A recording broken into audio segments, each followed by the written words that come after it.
Queridas, queridos, continuamos con la lectura y estudio de la obra del doctor Sigmund Freud. Estamos frente a un artículo llamado Mi contacto con Joseph Popper Lynkeus. Hasta donde yo sé, este Popper no tiene nada que ver con Karl Popper, posterior crítico del doctor Freud, del psicoanálisis, que, si mal no recuerdo, funda un movimiento filosófico llamado el falsacionismo. Karl Popper. Este Popper es otro Popper. Ajá. De hecho, ya se ha hablado de él. No me acuerdo exactamente en qué texto, pero buscaré y se los dejo el otro texto sobre Joseph Popper Lynkeus en la descripción. Dice la nota introductoria por el traductor. Palabras, bueno, título en alemán, ajá. Las ediciones todavía hechas, la mayoría en vida de Sigmund Freud. Freud muere en el 39, 1939. Las traducciones al español hechas por Ludovico Rosenthal. Ajá. Dice el traductor, el compilador, James Strachey. Este trabajo apareció por primera vez ay, no sé qué quiere decir eso. Publicación fundada con el auspicio de Joseph Popper. Ajá. Que vivió de 1838 a 1921, en un número especial dedicado a conmemorar el 10º aniversario de su muerte. Freud había escrito un artículo de corte similar, pero más breve, 10 años atrás, al producirse el fallecimiento de Popper. Les dejo ese artículo entonces en la descripción. En mi nota introductoria a ese trabajo se hallarán algunos datos referentes a este autor. Las primeras páginas del presente estudio suministran en verdad una sinopsis redactada con claridad y precisión, características de lo esencial de la teoría psicológica de Freud. James Strachey. Bien, queridas, queridos, debo decir que antes de comenzar ya son de los últimos textos extensos del volumen número 22. Felicidades si han llegado conmigo hasta acá. Y de ser su primer video conmigo, ya estamos a punto de terminar el volumen 22. Me propuse terminar todos los 23 volúmenes en la pandemia. Por supuesto, la pandemia no se extendió tanto y yo continué. Ajá. En fin, dice el doctor Sigmund Freud. Fue en el invierno de 1899 cuando ante mí tuve al fin mi libro, La interpretación de los sueños, posdatado para que apareciese como del nuevo siglo. Nota número 1. Aparentemente se publicó el 4 de noviembre de 1899, pero digamos la fecha de publicación aparece 1900. Ajá.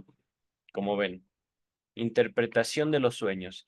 Les dejo toda la interpretación de los sueños estudiada, comentada en la descripción de este video. Continuamos. Esa obra era el resultado de un trabajo que se extendió de 4 a 5 años y que se engendró de una manera inusual.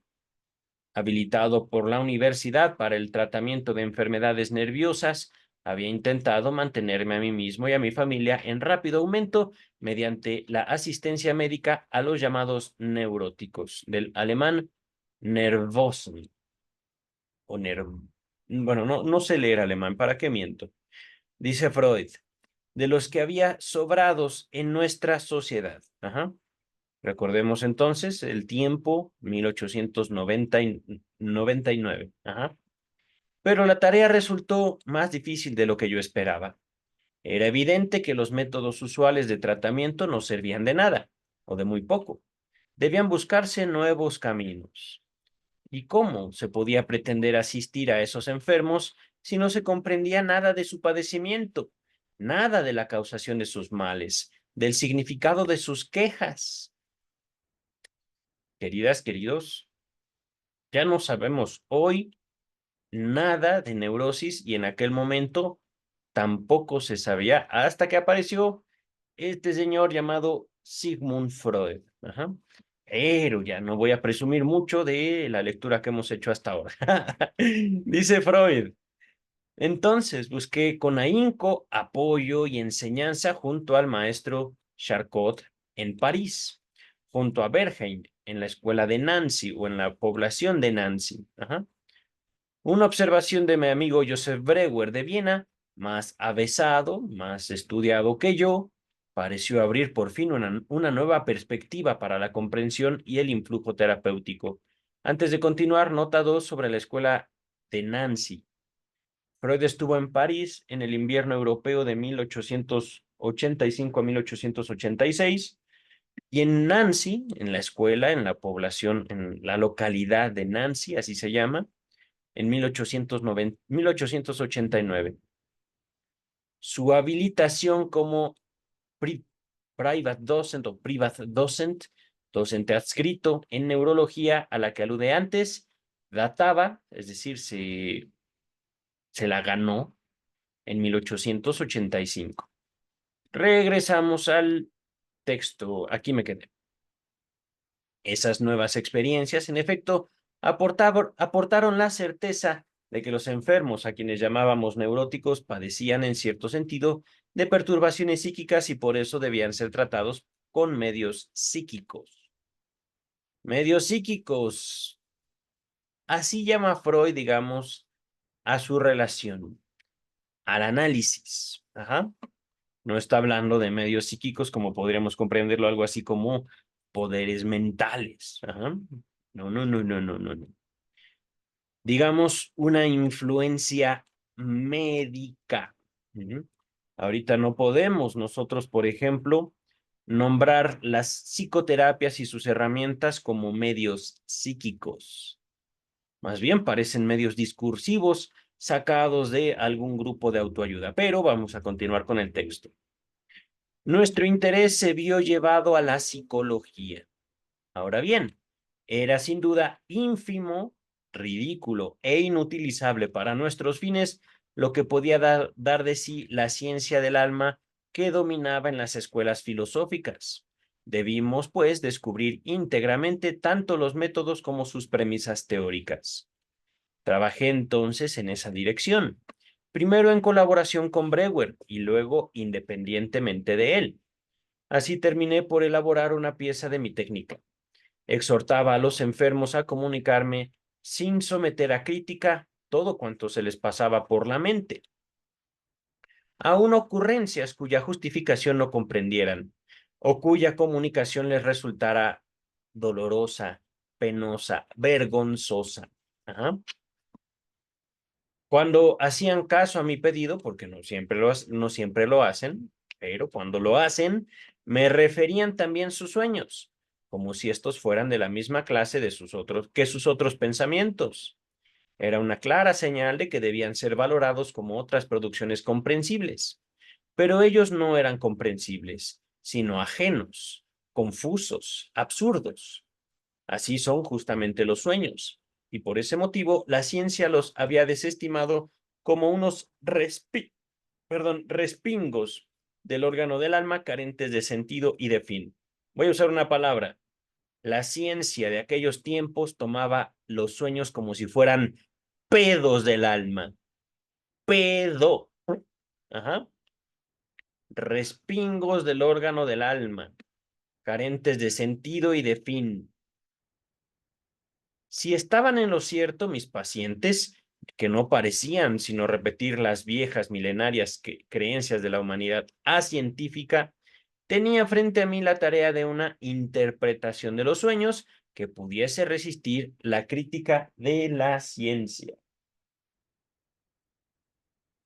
Desde luego, al comienzo no comprendía de los sueños de mis pacientes más que los soñantes mismos, pero aplicando a esos sueños y en particular a los míos, el procedimiento de que ya me había valido en el estudio de otras formaciones psíquicas anormales, histeria, conseguí dar respuesta a la mayoría de los problemas de que una interpretación de los sueños podía plantear. Las preguntas eran muchas. ¿Con qué se sueña? ¿Por qué se sueña? ¿A qué se deben las asombrosas peculiaridades que distinguen al sueño del pensamiento despierto? Y tantas más. Algunas de las respuestas fueron fáciles y vinieron a confirmar opiniones exteriorizadas antes. Otras requirieron supuestos enteramente nuevos sobre el edificio y el modo de trabajo de nuestro aparato anímico. Antes de continuar, digámoslo así, una mente autónoma. Así lo estoy planteando y no estoy atropellando aquí el alma del psicoanálisis. En la interpretación de los sueños, Freud se refiere al sueño no como, digámoslo así, un, como un pedo del alma, no, sino más bien como una entidad con cierta vida independiente del soñante. Ajá.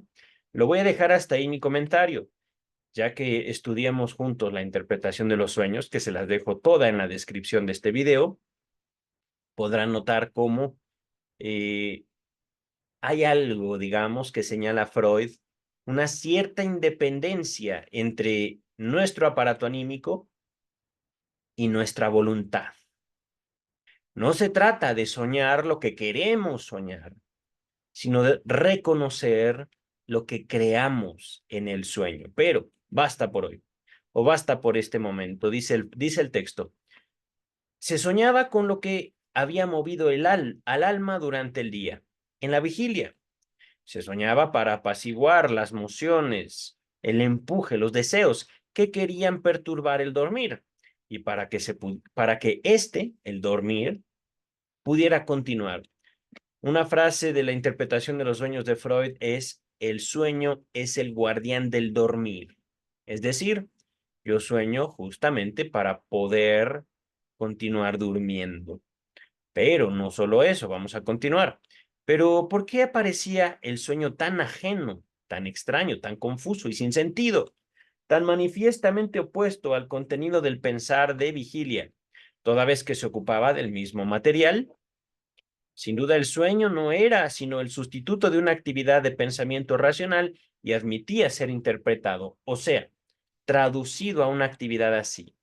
Pero lo que pedía explicación era el hecho de la desfiguración que el trabajo del sueño había emprendido en ese material racional y comprensible.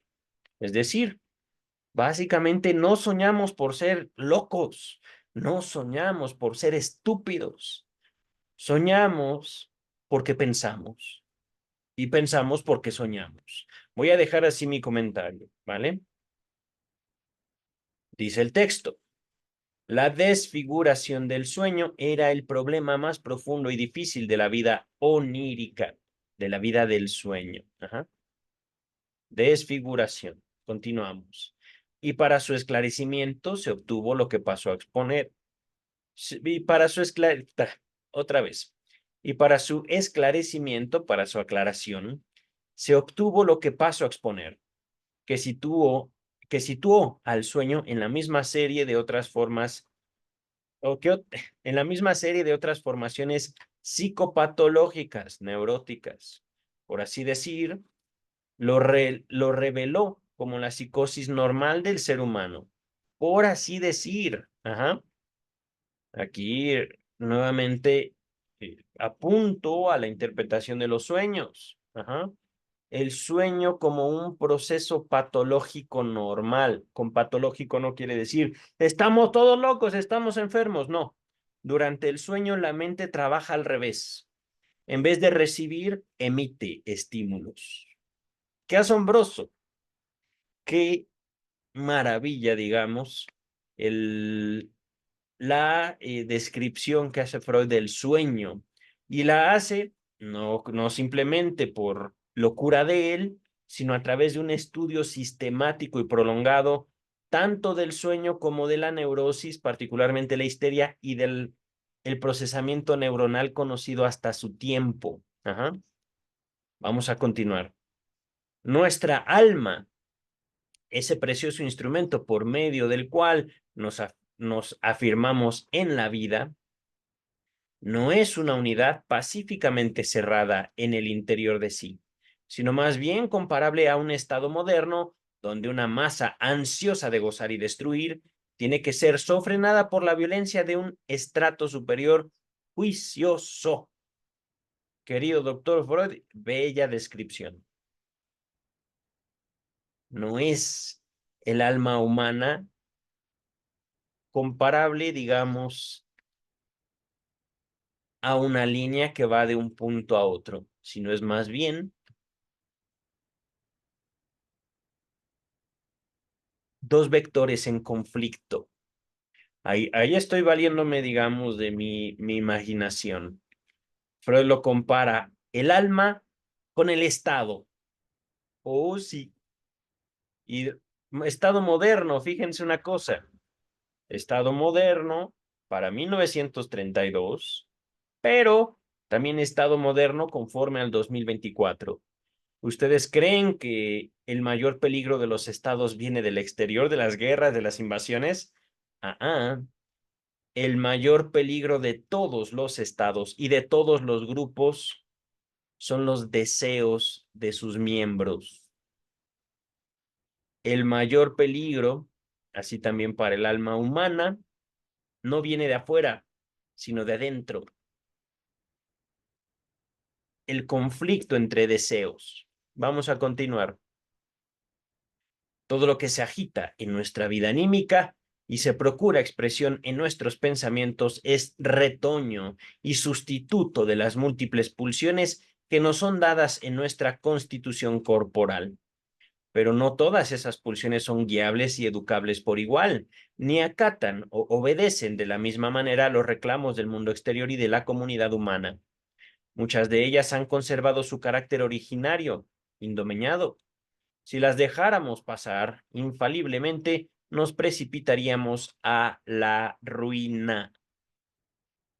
Entonces, el principio de placer no quiere decir viva la libertad, seamos promiscuos, seamos libres de nuestras apetencias. No. El principio de placer es una demanda irresoluble en la realidad. Pero, ¿y qué tal con la fantasía? 3 ensayos de teoría sexual se los dejo en la descripción, donde Freud estudia no solo la conducta sexual, sino también la naturaleza de la relación entre la humanidad y su deseo sexual. Y justamente una de las conclusiones obtenidas de 3 ensayos de teoría sexual es la actividad sexual favorita de la humanidad es la fantasía o se realiza en la fantasía, no en el acto.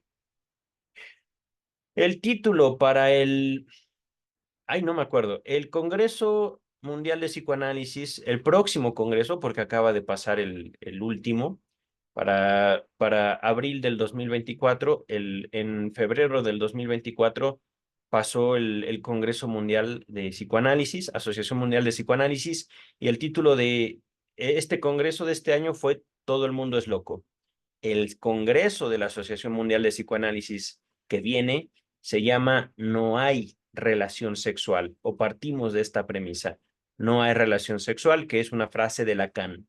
Ya llegaremos a Lacan, pero es decir, no quiere decir que no exista el acto del coito, no. Quiere decir muchas cosas. No hay relación sexual. Ahorita regresamos al texto de Freud. Ya llegaremos a Lacan. Dice el texto. Aleccionados entonces por los daños, hemos desarrollado en nuestra alma organizaciones que se contraponen en calidad de inhibiciones a la exteriorización pulsional directa. Recuerden una cosa, queridas y queridos. Una cosa es el acto, el verbo, y otra cosa es la pulsión, el potencial, la energía.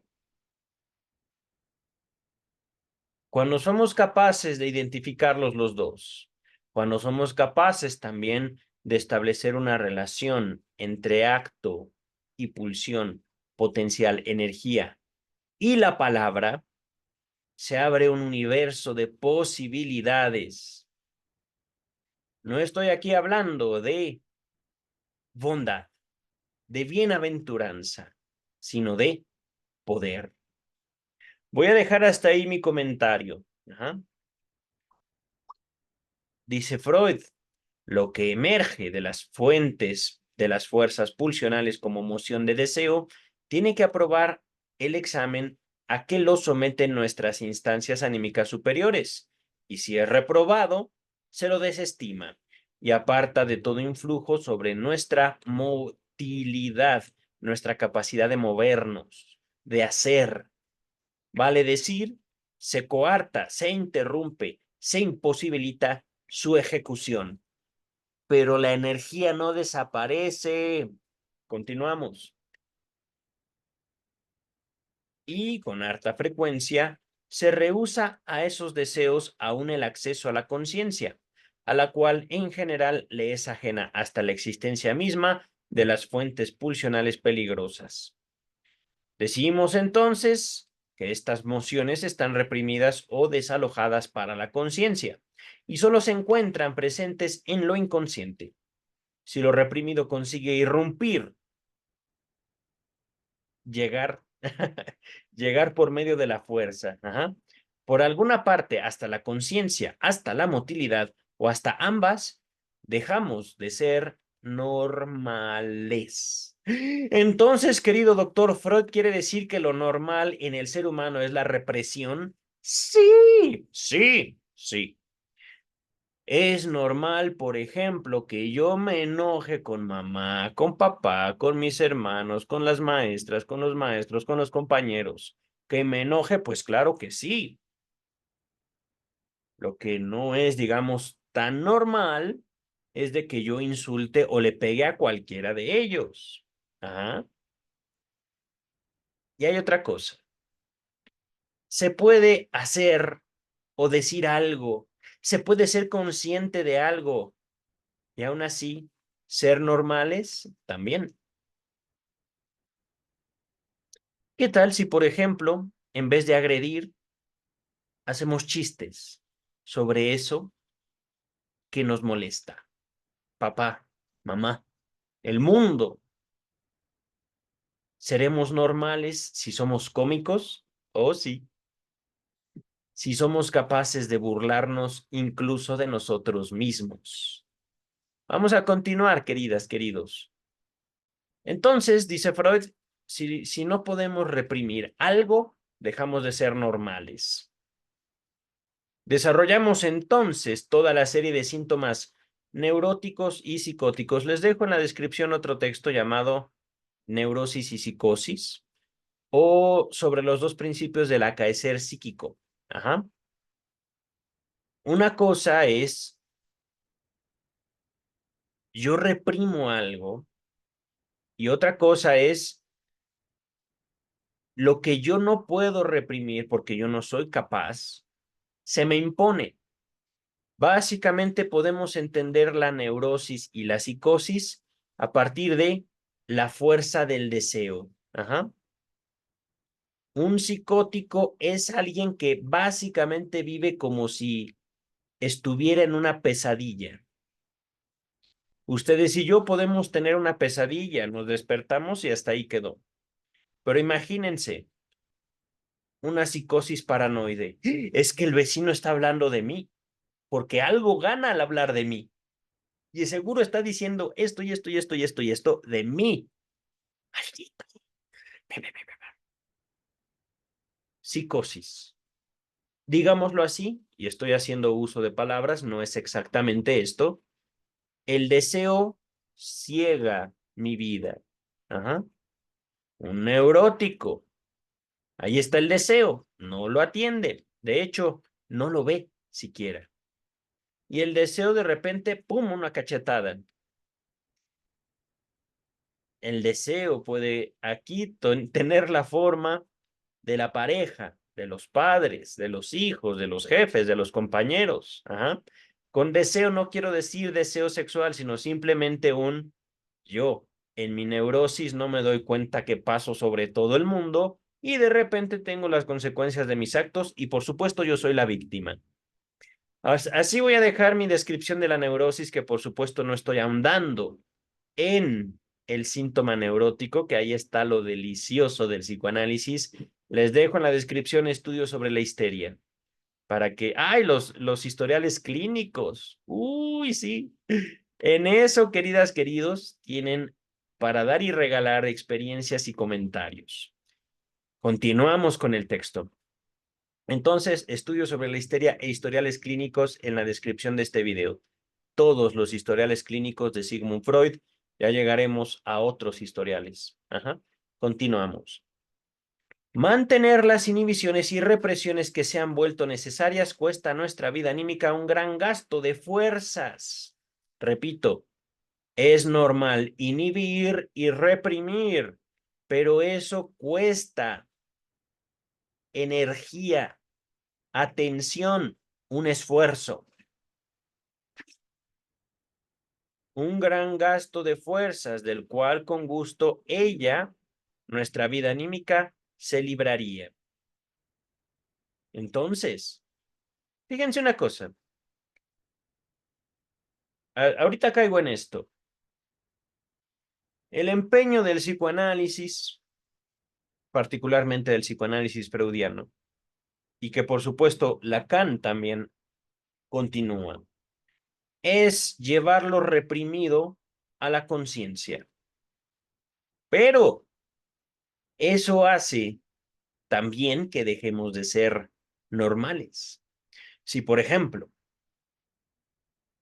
a mí no solo me encantaría agarrarme a golpes con el vecino, también me encantaría quedarme con su mujer.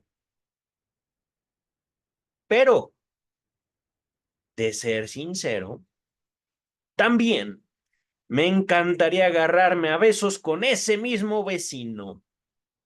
Porque después de todo, un contacto es un contacto. ¿No lo cree, doctor Freud? Y fíjense, primero, acción violenta hacia un hombre. Luego, deseo sexual a una mujer. Y luego, deseo sexual hacia ese mismo hombre. Pero llegar a eso en un análisis podría tardar de 5 minutos a 10 años. Depende no solo de la habilidad del analista, sino también de la capacidad del analizante. Entonces, lo reprimido justamente. Quiero pegarle al vecino, pero no quiero decir que también ese vecino, por esta y esta y esta y esta y esta y esta razón, que se anclan a mi historia, me despierta un deseo de contacto. ¿Violento? Sí, pero también de otra naturaleza. Por ejemplo, aquí estoy señalando justamente el conflicto, no entre el sujeto y el vecino, entre los deseos que habitan un sujeto en una situación particular que justamente da a entrever la relación entre sus pulsiones. Por ejemplo, activas y pasivas. Vamos a continuar, queridas, queridos. Y esto solo hablando de un conflicto neurótico. Un camión. Uno, un conflicto neurótico. También la neurosis suele tener muchas caras. Vamos a continuar ahora sí. El estado nocturno del dormir parece una buena oportunidad para ello, pues conlleva la suspensión de nuestras operaciones motrices, es decir, del movimiento. Por lo general no nos movemos al dormir, por lo general. Y no estamos aquí hablando de movernos en la cama, sino más bien hacer. Ajá. Yo no voy al baño dormido, tengo que despertarme para ir al baño. Yo no puedo tomar agüita dormido, tengo que despertarme para alcanzar el vaso de agua y tomar agua estando yo en la cama. Ajá. Dice el texto, la situación no parece peligrosa y por eso moderamos la severidad de nuestros poderes internos de policía. Nuestros poderes internos, eso estuvo bonito. No los replegamos, no los extendemos del todo, porque no se puede saber. ¿Acaso lo inconsciente no duerma nunca? Aquí está un poco confuso, un tanto mi lectura y un tanto el texto. En otras palabras, hablando de o comparando la conciencia con la policía. Ajá. Si yo no me puedo mover, ¿por qué me vigilo a mí mismo? Y por otro lado, hay algo de mí que nunca, nunca, nunca, nunca, nunca duerme. Lo inconsciente. ¿Acaso, tal vez, posiblemente, lo inconsciente no duerme nunca? Y ahora produce su efecto, el relajamiento de la presión que gravita sobre eso. Desde lo inconsciente reprimido se elevan deseos que en el dormir hallarían expedito o directo, expedito, directo, al menos el acceso a la conciencia. Si pudiéramos enterarnos de su contenido, este nos indignaría por su desmesurada, o aún, por su desmesura, perdón, o aún su mera posibilidad. Este caballero, no, bueno, no Freud, sino tampoco yo, este caballero que en contacto real con su vecino es un contacto ríspido, violento, pero en su sueño se agarran de la mano, por ejemplo, como él agarraba de la mano a su papá. Uf, se despierta al instante, sudando con taquicardia y dice, maldito vecino. Continúa el texto, ¿vale? Pero rara vez sucede. Y cuando ocurre, despertamos rapidísimo, mírenme adelante, presas de angustia. Por regla general, nuestra conciencia no se entera del sueño tal como efectivamente fue concebido. Los poderes inhibidores, lo llamamos censura onírica, no despertaron en plenitud, pero tampoco estaban dormidos del todo. Influyeron sobre el sueño mientras él luchaba por expresarse en palabras e imágenes.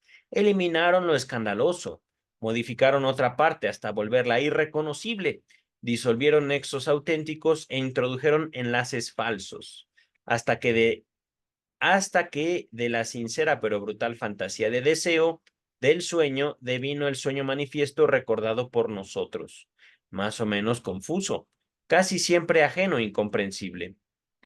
El sueño, la desfiguración onírica es, entonces, la expresión de un compromiso, el testimonio del conflicto entre las mociones y los afanes inconciliables entre sí de nuestra vida anímica.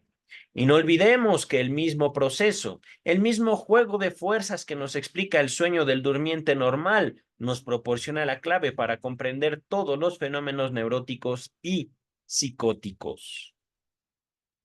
Pido disculpas por haberme ocupado hasta aquí tanto de mí mismo y de mi trabajo en los problemas del sueño. Era una premisa necesaria para lo que sigue. Mi explicación de la desfiguración onírica me parecía nueva. En ninguna parte había hallado nada semejante. Años más tarde, no puedo precisar cuándo, cayeron en mis manos las Fantasías de un realista de Joseph Popper Lynkeus. Nota número 3. Esta colección de cuentos apareció como la interpretación de los sueños en el año de 1899. Una de las historias contenidas en ese libro se titula El soñar es como el velar, y no pudo menos que suscitar mi más vivo interés. En ella se describía a un hombre que podía gloriarse de no haber soñado nunca algo disparatado. Sus sueños podían ser fantásticos como los cuentos de hadas, pero no se situaban respecto del mundo de la vigilia en una contradicción tal que pudiera decirse tajantemente son imposibles o en sí y por sí son absurdos. En mi terminología, esto equivale a afirmar que en ese hombre no se producía ninguna desfiguración onírica, y de averiguarse la razón de la ausencia de esta última, de la desfiguración, se discernía también la razón de su génesis. Popper otorga a su hombre la intelección cabal del fundamento de su peculiaridad. Un poquito difícil. Popper le asigna a su personaje toda la capacidad de entender por qué sus sueños, ¿cómo dice? Nunca son disparatados. Ajá.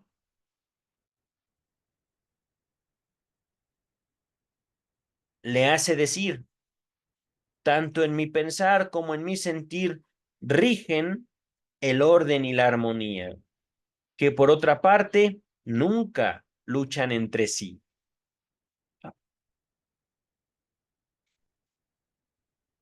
Yo soy uno, no dividido.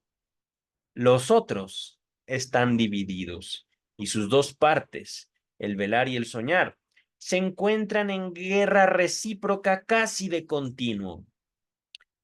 Y más adelante, acerca de la interpretación de los sueños. Cita de Popper. No es, por cierto, una tarea fácil, pero con un poco de atención, el soñante mismo debería poder llevarla a cabo siempre. ¿Por qué casi nunca lo consigue? Es que en el caso de ustedes parece haber algo escondido en el soñar, algo impúdico de algún tipo, un cierto secreto que difícilmente se expresa. Y por eso tan a menudo el soñar de ustedes parece sin sentido y aún un disparate. Empero, en el fundamento último, en modo alguno es así. Y no puede serlo, pues siempre se trata del mismo hombre, ya esté en vela o sueñe. Nota número 4. Dice el traductor, fragmento de una cita mucho más extensa incluida en una nota al pie que Freud agregó a la edición de 1909 de la interpretación de los sueños. Por supuesto, les dejo toda la interpretación de los sueños, pero no estoy seguro qué capítulo abarca esta cita. Ajá. Continúa el texto y que también reprodujo en su artículo anterior sobre Popper. Ok, les dejo al menos este artículo sobre Popper, ¿vale? Las tres versiones presentan leves diferencias. Regresamos al texto. Ahora bien, si prescindimos de la terminología psicológica, de las palabrejas feas, conceptos psicológicos, era la misma explicación de la desfiguración onírica que yo había tomado de mis trabajos sobre el sueño. La desfiguración era un compromiso, algo insincero por su naturaleza, el resultado de un conflicto entre pensar y sentir o, como yo había dicho, entre consciente y reprimido. Donde no había tal conflicto y no hacía falta reprimir nada, tampoco los sueños podían volverse ajenos y disparatados. En el hombre que no soñaba diversamente de lo que pensaba en la vigilia, Popper había hecho reinar esa misma armonía interior que, como reformador social, aspiraba a producir en un cuerpo político. Y si la ciencia nos dice que un hombre así, sin malicia ni falsía, ni mentira, digámoslo así, y libre de todas las represiones, no existe ninguna parte o su vida no sería viable, no sería posible. Si alguien reprime, se imposibilita la vida, se imposibilita vivir. Si alguien no reprime, perdón. A pesar de ello, uno puede colegir que ese estado ideal, hasta donde es posible una aproximación a él, se había realizado en la propia persona de Popper.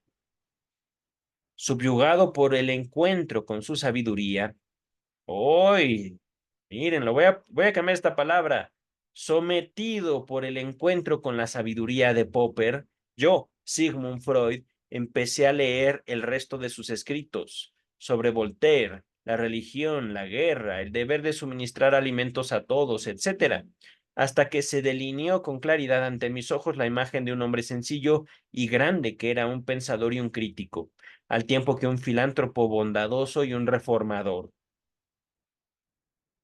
Medité mucho sobre los derechos del individuo por los que él abogaba, por los que Popper defendía, y que de tan buena gana habría sustentado junto con él de no estorbármelo la consideración de que ni el comportamiento de la naturaleza ni las metas que la sociedad humana se ha fijado justifican del todo esos reclamos. Una fuerte simpatía me atrajo hacia él, pues era evidente que también había sentido dolorosamente la amarga condición del judío y la vacuidad de los ideales culturales contemporáneos, valores vacíos. Sin embargo, nunca lo vi personalmente. Él sabía de mí por conocidos comunes, y una vez hube de responderle una carta en que me pedía cierta información. Nota número 5. Dice el traductor, en Freud se hallará una carta de Freud a Popper fechada el 4 de agosto de 1916.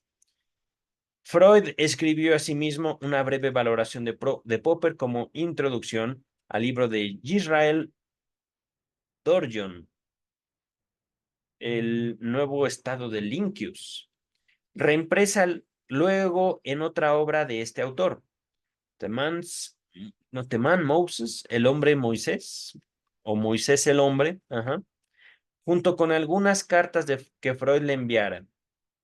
La posibilidad sugerida por Dorjon de que la teoría de Freud en cuanto a que Moisés era egipcio hubiera sido tomada de Popper, quien había expresado la misma idea en una de las, entre comillas, fantasías de un realista, es examinada por aquel con cierto detenimiento en una de sus cartas a Dorjon,